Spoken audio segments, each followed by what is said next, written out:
Mais je ne serai pas long. Aujourd'hui, nous avons rencontré, je vais déjà remercier son excellence, le président Alassane Draman Ouattara. Merci, Excellence. Tu as fait un travail magnifique.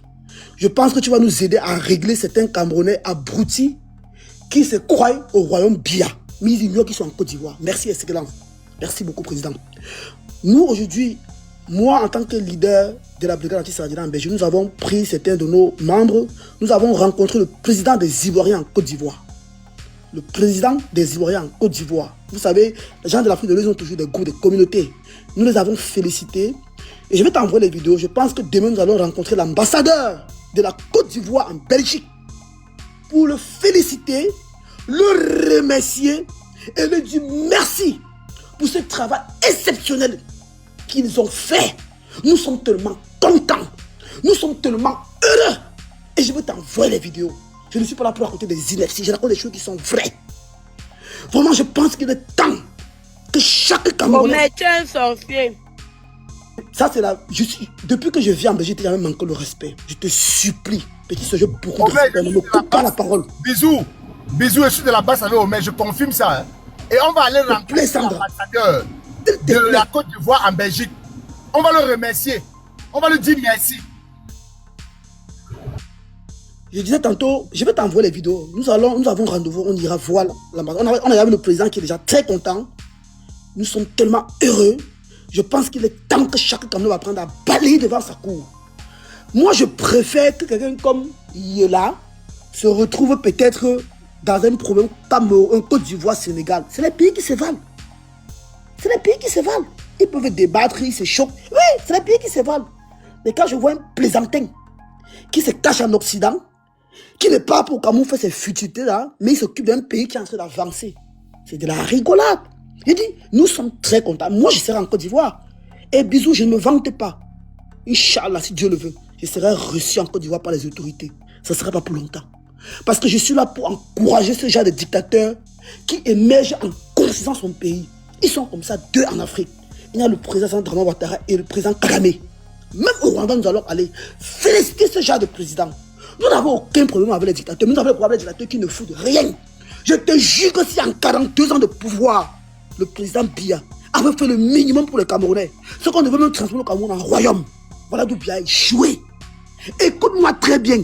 Aïe, on n'avait pas un problème au Cameroun. Parce que malgré tu respectes un président étranger, mais tu m'as... S'il te plaît. Aïe, on n'avait pas de problème au Cameroun malgré sa dictature.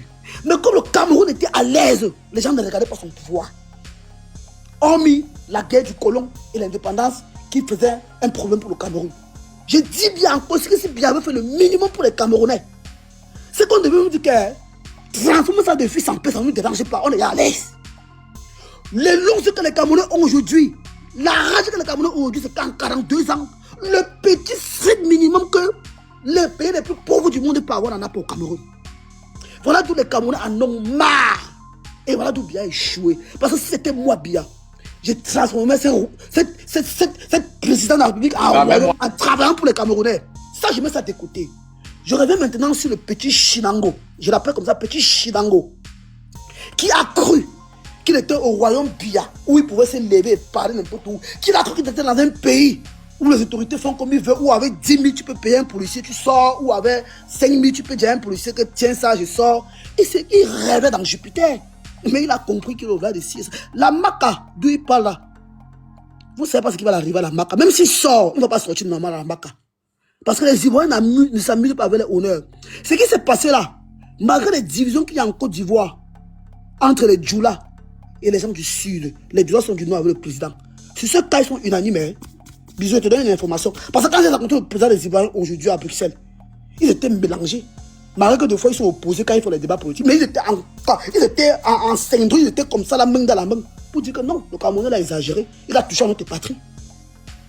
C'est une histoire de Coupe d'Afrique, bisous. C'est pouvoir avoir un sens, peut-être de coche, comme on a l'habitude de faire entre belles familles. Vous n'êtes même pas dans une compétition. Tous les Africains sont derrière les Africains, sauf un pays, l'Afrique du Sud, qui est dans une folie, que je ne veux pas faire le débat de ça ici, là, mais que tout le monde entier connaît. Tous les Africains soutiennent, même les Européens soutiennent les Européens. Quand la Belgique est éliminée, les Belges supportent les Français ou les Allemands ou les Hollandais. C'est comme ça qu'ils font.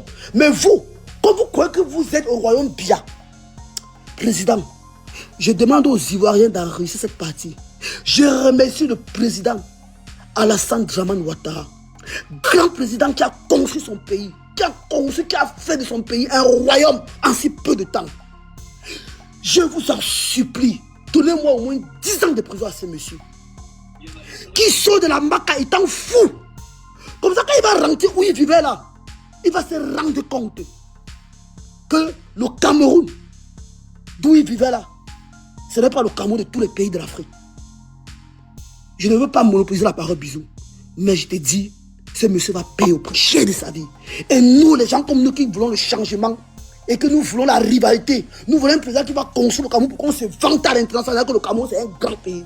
On attend celui-là qui viendra faire. C'est quand le Cameroun serait grand, on va réveiller ce pays-là parce que je sais que le Cameroun peut être un grand pays. Mais pour le moment, on est dans l'enfer à cause de l'ordre de 82 qui n'a rien foutu pour les Camerounais. C'est pourquoi nous rêvons au changement. Mais je félicite le président Alassane Dramane Ouattara de condamner ces messieurs à la perpétuité et de veiller à ce qu'ils puissent bien sa peine et qu'ils soient là-bas en mettant zing-zing.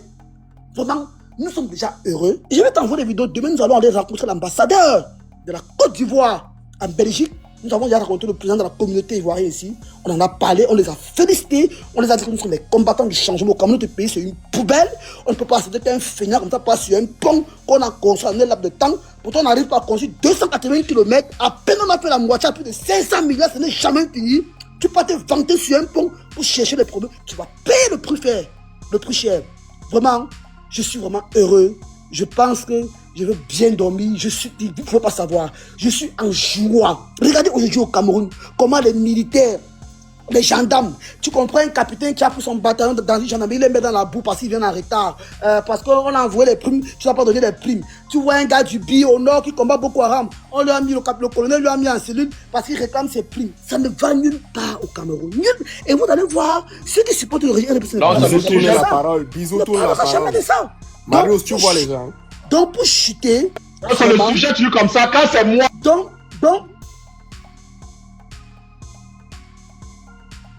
Donc pour chuter, je disais tantôt que même dans l'armée camerounaise, rien ne donne. Regardez les réseaux sociaux, vous allez voir. Les gens qui se les gendarmes sont enroulés dans la boue par le capitaine. Parce qu'ils réclament les primes. Les militaires obéissent là-bas, les billes qui protègent nos frontières avec Boko Haram. Quand ils réclament les primes, on les a. Je remercie les autorités de la Côte d'Ivoire. Je remercie le président de la République de la Côte d'Ivoire, son Excellence Alassane Ouattara. Je remercie ici tous les membres de son gouvernement, le procureur de la République de la Côte d'Ivoire, les ministres, les députés, les généraux et les colonels, de m'avoir écouté, d'avoir eu de la considération envers ma personne en tant que général Bangwa Boy que je suis. Merci de m'avoir écouté. Mes chers compatriotes, bonne nouvelle. Après avoir échangé avec les autorités de la Côte d'Ivoire, ils m'ont rassuré que Élisée le sniper sera libéré dans les jours qui suivent. Ils me l'ont rassuré qu'il sera libéré dans les jours qui suivent. Alors, ils m'ont aussi exprimé les mécontentements. Le procureur de la République de la Côte d'Ivoire, les ministres, ils m'ont exprimé les mécontentements envers Élisée le sniper. Ils disent qu'ils sont fâchés parce qu'il s'est moqué du président de la République.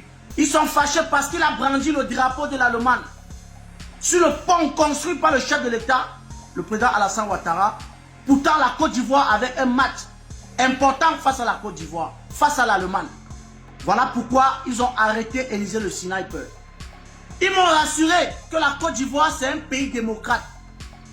Les autorités de la Côte d'Ivoire m'ont rassuré que rien ne va arriver à Élysée, qu'ils sont un pays démocrate, que le Cameroun et la Côte d'Ivoire, c'est la même famille, que même si on a l'habitude d'avoir nos problèmes sur les réseaux sociaux, ils ont rassuré que rien ne va arriver à Élysée, que c'est aussi les enfants, c'est aussi les frères. Nul n'est pas fait, l'erreur est humain. L'erreur est humaine et je remercie le président. Je remercie tous les membres du gouvernement de la Côte d'Ivoire de m'avoir écouté. Franchement, je vous remercie et je vous tire un chapeau car vous êtes un gouvernement démocrate. Atalakwa Titi, c'est Dieu qui dépasse Satan. C'était le général.